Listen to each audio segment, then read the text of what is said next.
with NHS. Hi there, this video was live, very extreme. A GP, for example, by-election, Liberal Democrats Party video, UK 23. Time's down there. Access to your GP, and they also wanted to vote for Sarah Dyke because she's a hard-working. And it's Friday the 21st of July, So we're delighted 23. With the win that we've had in Somerton and Frome, and it's a sure sign that the Lib Dems are back in the West Country. Frome-wise, yeah. Elections are a special case. We know that. We've seen that in Uxbridge, particularly related to that ULEZ issue. Can you replicate this at a general election, do you think? Well, I really, really hope so. If you look at that, well, they're going to have a coalition next year, I think. You'll know that we had the stunning by-election win waiting to go. in Honiton, where we made political history. Which is probably the best option. By-election win ever. But of course, if you look at recent local elections, we won more than 50% of the seats in Somerset in last year's local elections, and more than 40% in Devon in this year's elections. So the win that we've had in Somerton and that's what I think anyway. On that, tell me what you think and you put it on the box below. It does show that the Lib Dems are back in the and press me a thumbs up on the left side of the screen, please. In her victory speech, we know that Sarah Dyke thanked Labour and Green voters, she said, for lending them her votes. Tactical voting is alive and well in this by-election. Is that what you need to win an election? Well, under our broken voting system, first past the post, tactical voting is a very important thing for every political party. I'm the MP for St Albans. I was elected in 2019, and a huge part of the reason why I won was because former Labour and Green voters voted for me, as well as lifelong Conservative voters. That's happened again in Somerton and Frome, and certainly we hope to be able to replicate that at the next general election whenever it comes. Yeah, but the idea of borrowing votes, is that a way to win an election? Can you not do it outright? Well, look, under this broken voting system, first past the post... We know the Liberals haven't got enough seats in Parliament if we vote for them. I would love it if we had it's Labour or nothing next year, or coalition.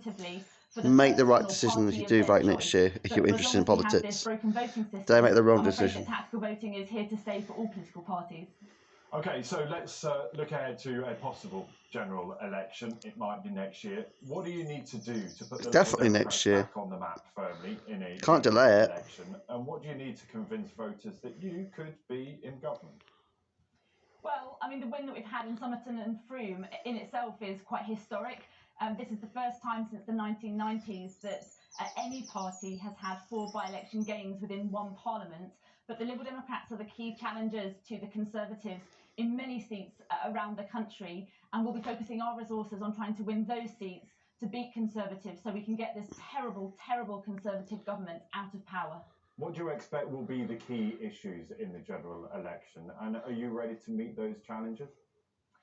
Well, it's always quite hard to guess what the exact fault lines of the general election are going to be, because so much can change between now and then. But I can't see anything getting better today on the cost of living crisis under this government.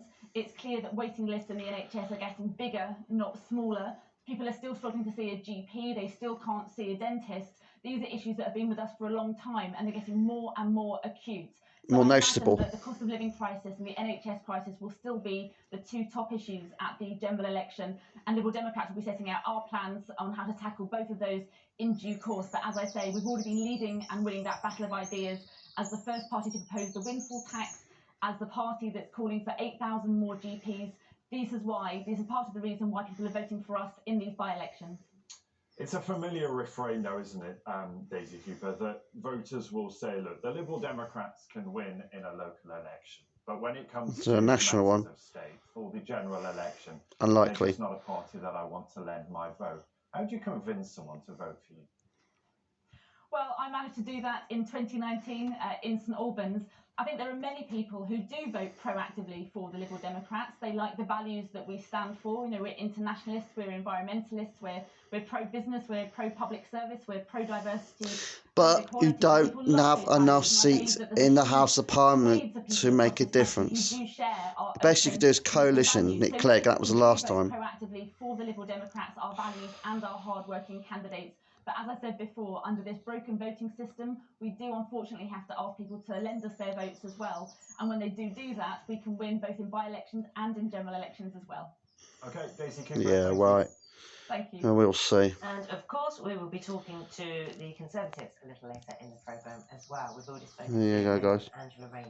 22 minutes. If you like this video, please thumbs up. Subscribe to my show on Sunday Jones with my friends Mike and Jimbo on the ITF Friday feeling. So Hills Race Station every Friday, free to pipe in analog. And just like 1500, 1700, ITF Friday feeling. So Hills Race Station show. And listen to my last show every Sunday at 9 to 12 p.m. with John and Matt on the Woking Race Station. If you like this video, please subscribe to my show on Sunday Jones. Bye.